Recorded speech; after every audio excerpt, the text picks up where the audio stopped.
Hey guys, welcome back to the wood shop. Today we're back with another Banggood tool video where I show you 5 Banggood tools that I think are pretty cool. Now, full disclaimer, I did pick out each and every one of these. So let's jump right in and show you the ones I think you should be checking out.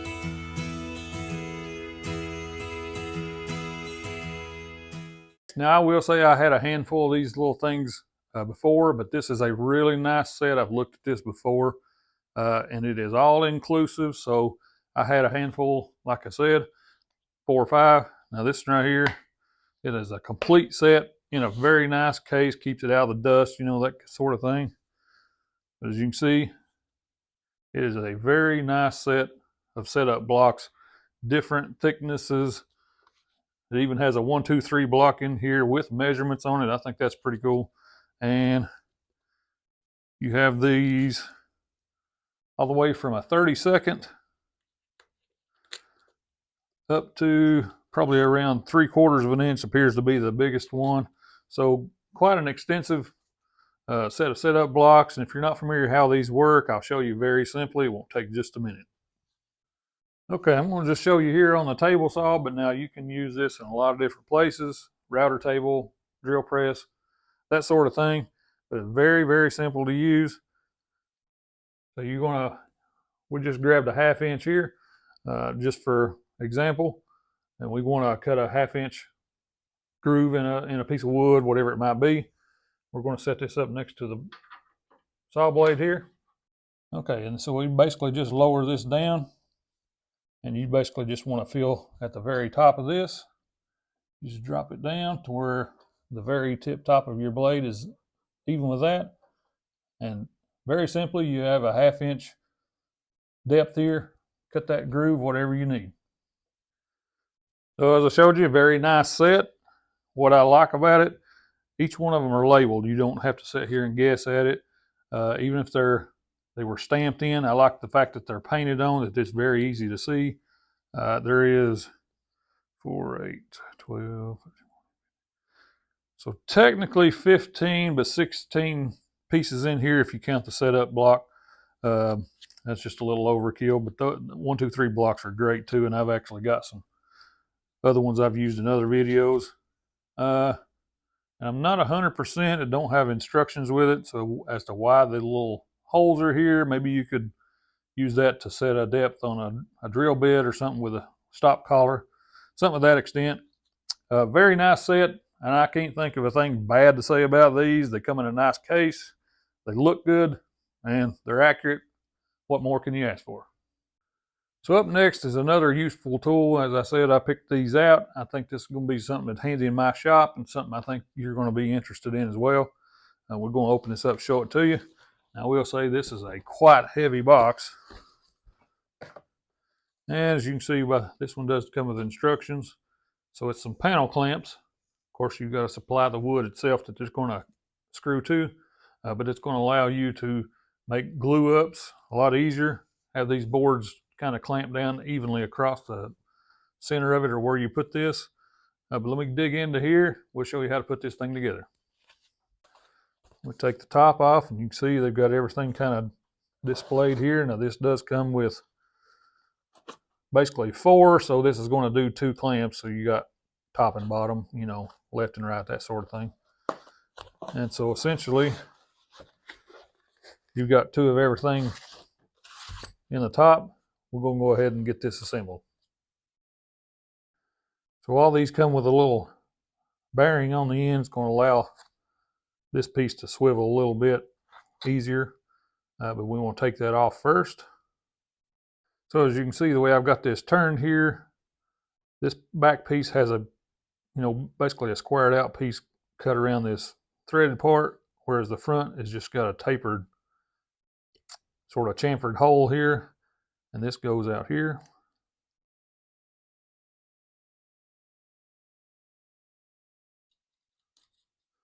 Threads together very nice. Okay, so the way this thing works, you got the little washer here.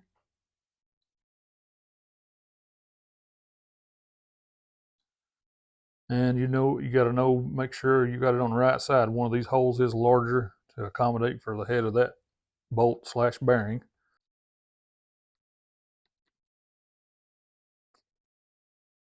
Okay, and then once you get it set right, it's recessed nice enough to where it's not going to interfere with the clamp. We move on to the rest of these. According to the instructions, we're going to screw these to some wood. And it doesn't tell you how wide to make these or anything, but looking at the instructions, they appear to be square and they're as wide as these are. Now this particular one appears to be about 1 3/16 inches, so we need to cut 4 boards at 1 3/16 inches square. And then as far as the length goes, that's up to you. You can make them as long or as short as you want. So let's get to that right now.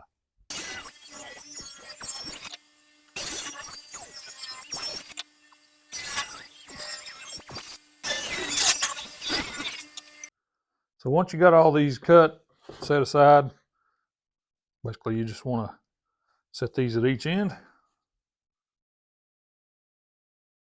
And of course you want to pre-drill, you'll end up splitting your wood if you're not careful.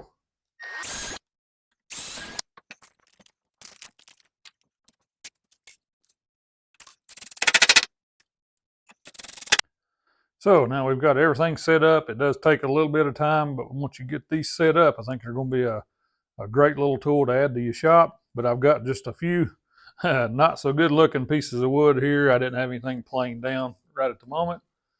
But we're going to do a mock glue up. So basically you can see here I've got these under these pieces of wood, and it's a good idea to go ahead and get these locked into the bottoms. Then you can set your ones on top here. And the way that'll work, you'll come up, kind of lock that in. Actually, I'm on the second notch on the bottom, so we'll put that on the second so we get more room over there. Now these can be a little fiddly. I'm going to do the second on here as well. Okay, and as I said, this is a little bit fiddly, so getting everything lined up can be a little stressful, especially if you're doing a lot of glue ups. Now, I will say I am not 100% familiar with these, but I thought they'd be a good tool to add to the shop. Once I get used to them, I think they're going to be great. But basically, when you lock these into these little notches and you start tightening these up, basically it's going to squeeze those jaws down, and they're just going to clamp across these boards, keeping everything kind of coplanar.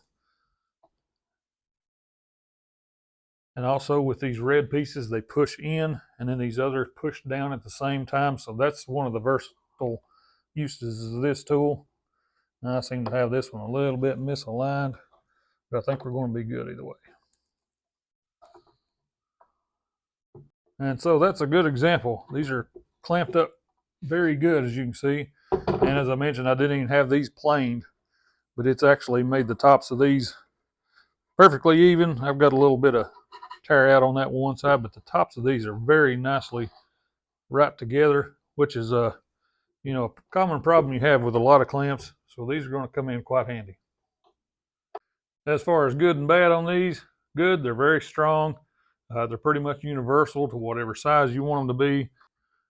They hold the place, the pieces down the way you need them to, get everything level at the top, as long as the boards you put in here are good and flat. The only negatives, in my opinion, this is a little fiddly to set up, so it can be somewhat complicated trying to figure out how to get these set just right and that sort of thing. But once you do, it's a good strong clamp, so I definitely recommend checking these out. So for our next tool, they list it as an adjustable cabinet hardware jig. I call it a dowel jig because essentially you can see it's got room for dowels. I've needed one of these, an actual good one. The thing is, this is fixed. Once you set it against your board, you can actually adjust this up and down to where you need it, clamp it up, go to doweling. So let's see how this works. Tighten it down here. Now I don't think this one is one you're supposed to drill in because this actually allows you to move that up and down. I've got it pretty much centered. It comes with a drill bit.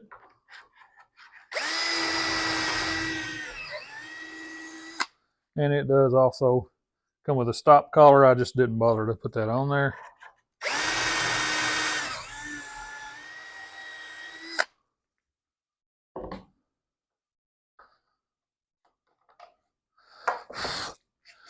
Okay. And then basically you want to do the same on your other piece. Now this is just a piece of scrap.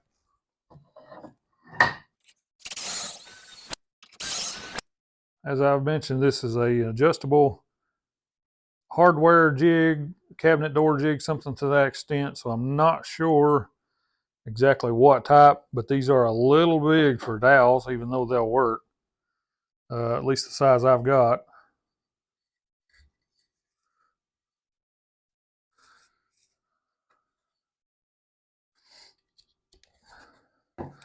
But regardless, it works. Of course, I don't have that glued together, but it's flush, and that's all that matters when it comes to dowels. So as far as good and bad on this one, I really like it. You know, I think it's going to do good for the dowels, as I mentioned. This does seem to be a bit big for the dowels I have. Maybe I can make custom ones, but these bushings here do come out, so maybe I can order some, you know, smaller diameter ones. But it does what it needs to. It lines it up the way it's supposed to. Keeps your tops in line with one another, and that's the main thing, as I mentioned, when it comes to dowels. Now, the only other downfall I can see, when you're drilling, there is a little bit of slop there, but everything lined up good. So either way, I think it's going to be a good tool. Just may take a little modification. Okay, and so for our final two tools here, we've got a couple drill guides. As you can see here, they look very similar, but now they do function a little different on each one of these. Now, one of the benefits to having a drill guide, drill jig, whatever, these are pretty much perfectly vertical. If you don't have a drill press, that's great. You know, if you struggle keeping your drill vertical when you're drilling, this is going to kind of help eliminate a lot of that. But now some of the functions they do are completely different from one another. We'll start with the small one first. I'll show you exactly what this is intended for. So as you can see right here, this thing is actually designed to be used with a track saw. Now you can use it not using that, either clamping it down, bolting it down, something similar to that. But one thing this will be great for, let's say you're doing a new workbench, you want to add a set of dog holes, and you want to keep those as straight as possible. Put your track saw track down here. This actually just kind of goes in here and tightens down. And of course, you can keep this where it needs to be, wherever you want it to be. Lock it down. And then if you need to move it, it does that too. Of course, I've got this one. As you can see, it just slides in and out. Put it where you want. Tighten it down. And then, like I said, as long as you got your track saw track in the right place, you could make that series of holes all the way down straight. So let's just do a quick sample. I'm not going to go all the way through. We're on top of my workbench. And I currently do not need dog holes, but you can see here what we're talking about.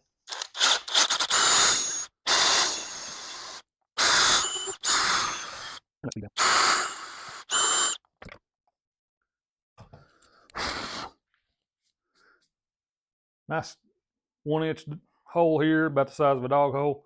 And as I said, if you had a series of those, you could just move that right on down the line, get perfect cuts every time, straight in a row. And so for this next one here, like I said, it's a drill guide as well, but it's got some different features. Now, one feature I probably won't use a whole lot, even though it's a good option if you do need it. It's got these rods here, similar to what we had there, but it's basically got these, and these just serve as an edge guide. So you could kind of do the same with that one. Put the rods in, put them in here, and move that down. You can even do it on both sides if you wanted to place it in a certain spot and make sure that didn't move. And as I said, I won't use that a whole lot, but a pretty cool feature. But my favorite feature about this part, if we look down here, we've got different angles, that sort of thing, and we can actually take and loosen these knobs. And it does pivot, and there are positive stops is the biggest thing I like about it. You wanted it 10 degrees, 22 degrees, whatever it might be. You can set it right there and then lock these knobs back down where they need to go.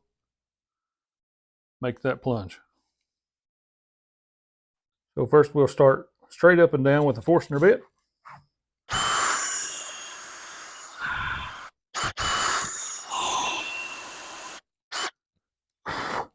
And that bit is a little bit dull. Let's see if we've got a sharper one. See if this one's any sharper.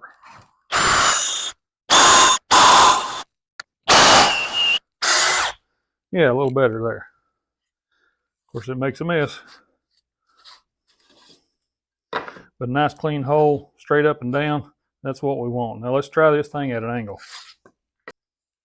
They do have holes here. You could screw this down if you want to, and I do highly recommend that. I'm just going to try to hold it in place here. Now, we're not trying to do an elaborate setup, but this is going to be a great setup regardless.